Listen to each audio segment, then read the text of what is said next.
Reflexionemos un rato. Será interesante preguntarnos muchas cosas. Veamos qué se avecina. Los invito a este primer capítulo en donde reflexionaremos, conversaremos con nosotros mismos. Vamos con la intro.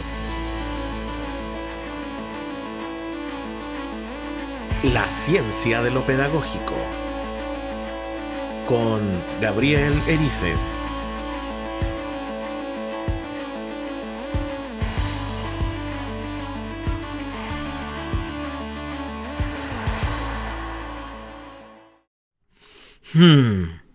Interesante, ¿eh?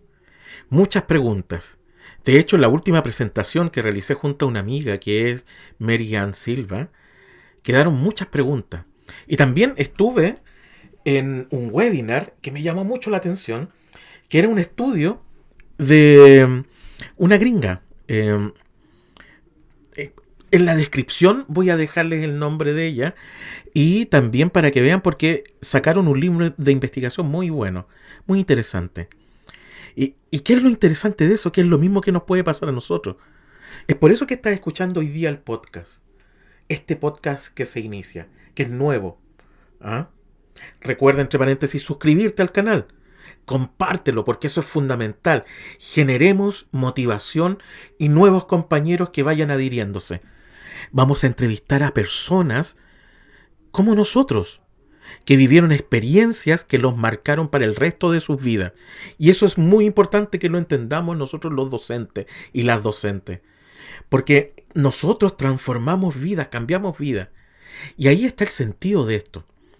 También me preguntaba otras cosas que eran, ¿qué es la pedagogía? ¿Qué puede aportar la pedagogía a la sociedad? Preguntas súper complejas que no tienen una sola respuesta. A lo mejor va a depender de la ideología, a lo mejor de la técnica, a lo mejor qué es lo que está detrás de ello. ¿Hegemonía? ¿Crítica? ¿Qué hay detrás? También tenemos que hacernos conscientes de muchas cosas. Este podcast, que va a durar un pequeño rato, a diferencia de los que hemos grabado, que es Edu Ondas, que es otro proyecto que hay, va a durar menos porque queremos reflexionar. Ahora, a partir de eso sería súper interesante que cuando finalicemos el podcast de hoy día, ustedes puedan dejar los comentarios en la caja que está abajo de comentarios. A lo mejor también pueden dejar alguna sugerencia. ¿Qué gustaría reflexionar para ustedes? Y los invito a partir de esta investigación que se hizo y que hace muy poco, que tiene una versión en inglés y ahora fue recién esta semana repartida la versión en español y que está gratuita. Y hay algo que es súper importante. ¿Qué se viene ahora? Porque puede ser un retroceso y podemos llegar a un momento en el cual volvamos a escribir en la pizarra con mi plumón y sigo escribiendo en la pizarra. Niños, aprendan, lean, repitan, memoricen. ¿Eso queremos?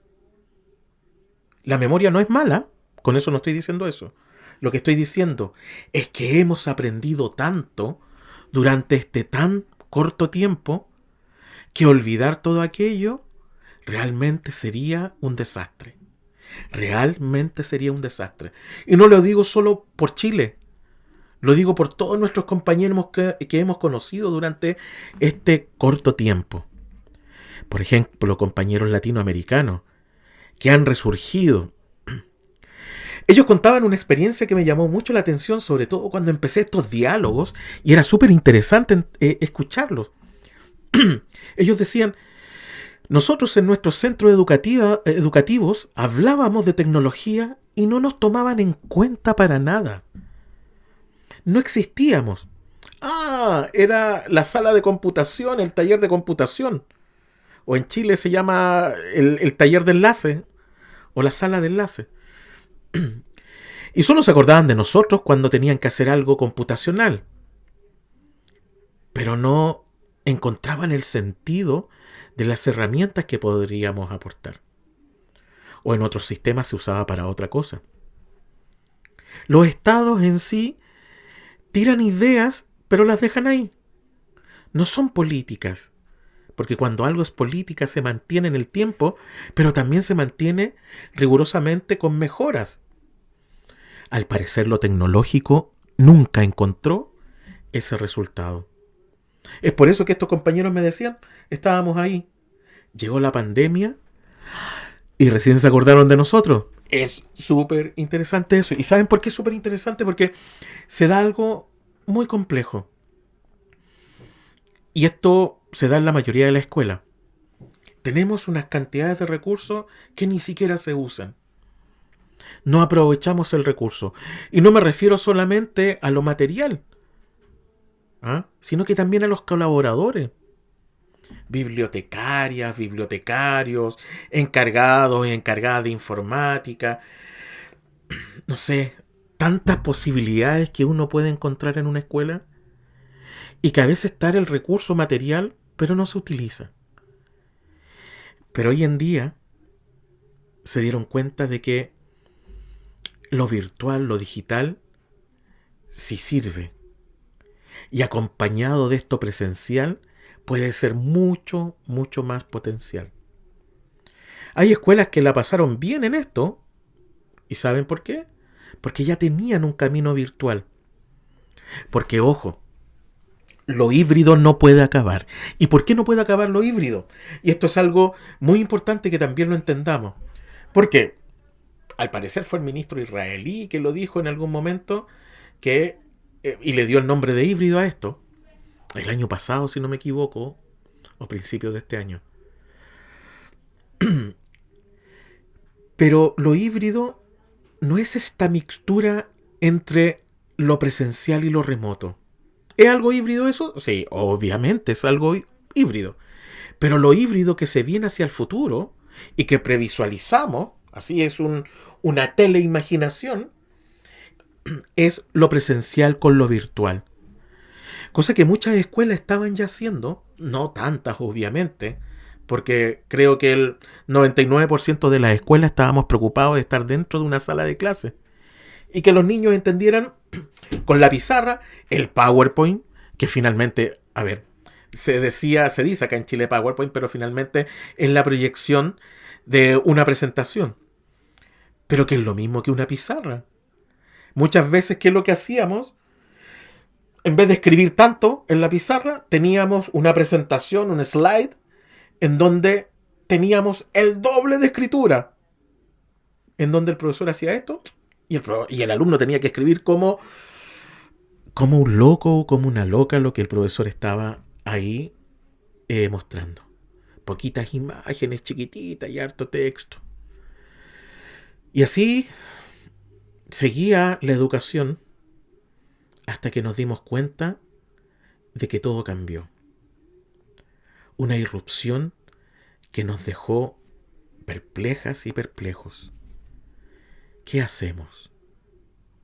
Y ahí hubo grandes personas que dieron el paso y no tuvieron miedo en darlo. Y ese es el espacio que tiene que estar acá.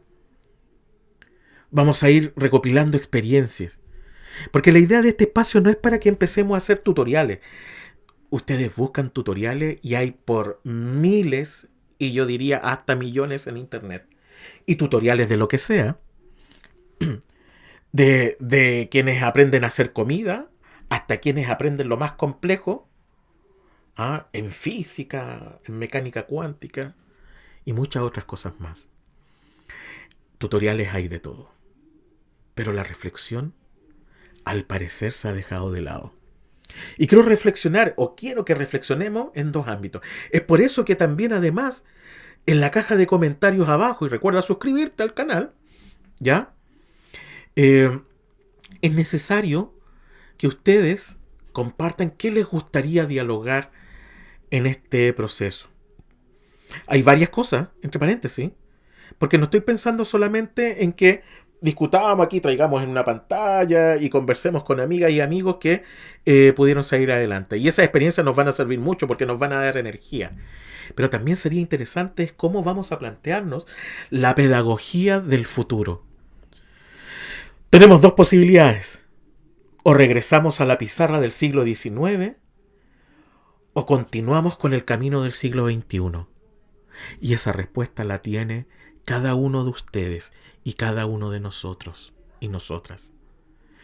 Solo la tenemos nosotros y nosotras. ¿Por qué?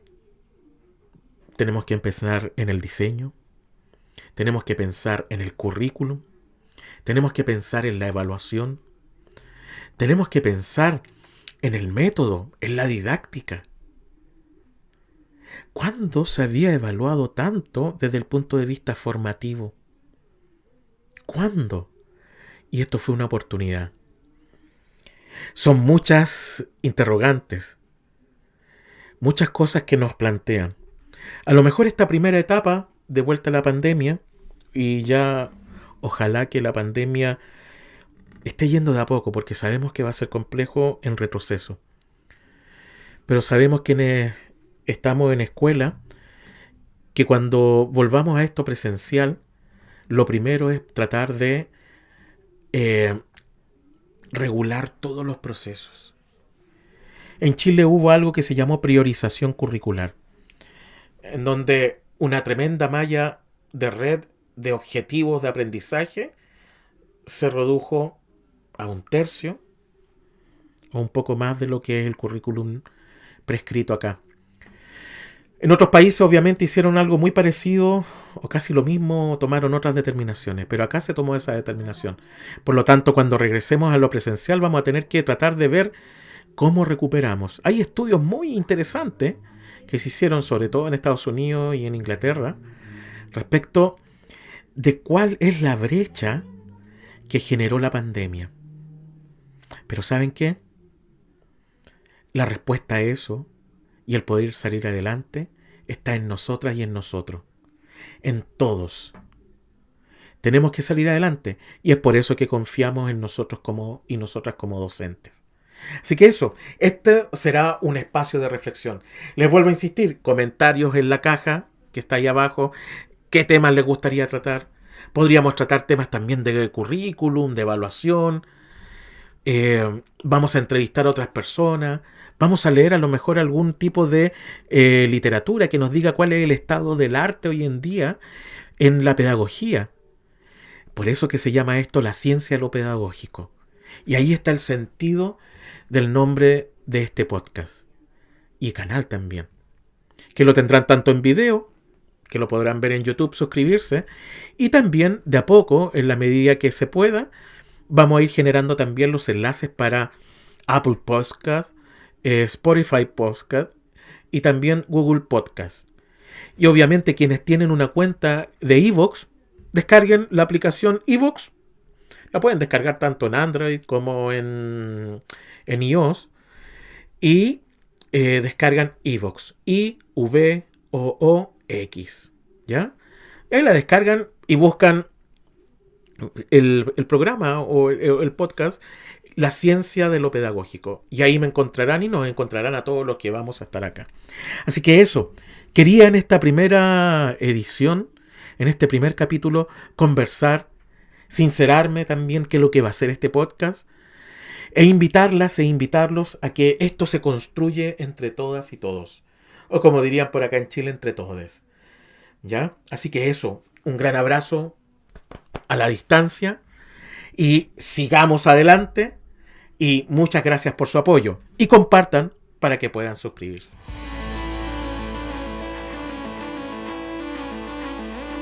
La ciencia de lo pedagógico con Gabriel Erices.